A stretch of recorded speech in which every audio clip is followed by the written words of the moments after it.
sana'y upang mapapilan sa hukbo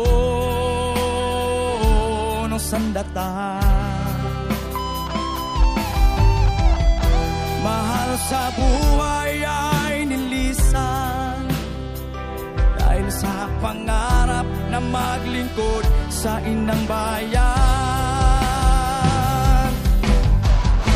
Kapayapaan